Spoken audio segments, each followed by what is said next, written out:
India ने बांग्लादेश के $770 million के इंपोर्ट्स पर रिस्ट्रिक्शन लगा दिया है।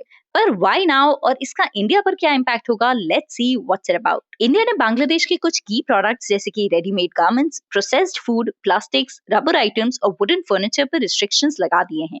अब ये सारे इंपोर्ट सिर्फ सी पोर्ट के थ्रू अलाउड हैं और लैंड के थ्रू इनकी एंट्री बिल्कुल बंद है। ये डिसीजन तब आया जब बांग्लादेश ने खुद इंडियन एक्सपोर्ट्स पर रिस्ट्रिक्शन लगाए थे, जैसे राइस, यार्न, फिश, टोबैको और पेपर पर, और उसके ऊपर से ट्रांजिट फी भी लगाई थी इंडियन गुड्स के ऊपर। इस पर इंडिया का कहना था कि ट्रेड को इक्वल और रेसिप्रोकल बनाना जरूरी है। ये मूव सिर्फ प्रोटेक्टिव नहीं बल्कि प्रोएक्टिव भी है, क्योंकि इससे इंडियन टेक्सटाइल सेक्टर को 1000 करोड़ तक का बूस्ट मिल सकता है। एक और मेजर एंगल है चाइनीज फैब्रिक जो बांग्लादेश के थ्रू इंडिया में आता था, उसकी बैकडोर एंट्री अब कंट्रोल हो सकती है। तो जियोपॉलिटिकली भी ये मूव चाइना के इन्फ्लुएंस को लिमिट कर सकता है। हालांकि शॉर्ट टर्म में इंडियन रिटेलर्स को थोड़ा कॉस्ट इंपैक्ट हो सकता है, बट लॉन्ग टर्म में ये सेल्फ रिलायंस और डोमेस्टिक प्रोडक्शन को पुश करेगा। बांग्लादेश ने ऑफिशियली कहा है कि वो इंडिया के साथ मिलकर सारे अनरिजॉल्व ट्रेड इश्यूज को सॉल्व करने के लिए रेडी है। डायलॉग का रास्ता खुला है, लेकिन इंडिया ने क्लियर सिग्नल दिया है ट्रेड इम्बैलेंस अब टॉलरेट नहीं किया जाएगा। तो आपको क्या लगता है, क्या ये रिस्ट्रिक्शंस इंडिया की ट्रेड पॉलिसी के लिए राइट स्टेप है? क्या बांग्लादेश के अलावा हम ऑल्टरनेटिव कंट्री से ट्रेड एस्टैब्लिश कर सकते हैं? कमेंट करिए अपनी thoughts responsibly and make sure to subscribe.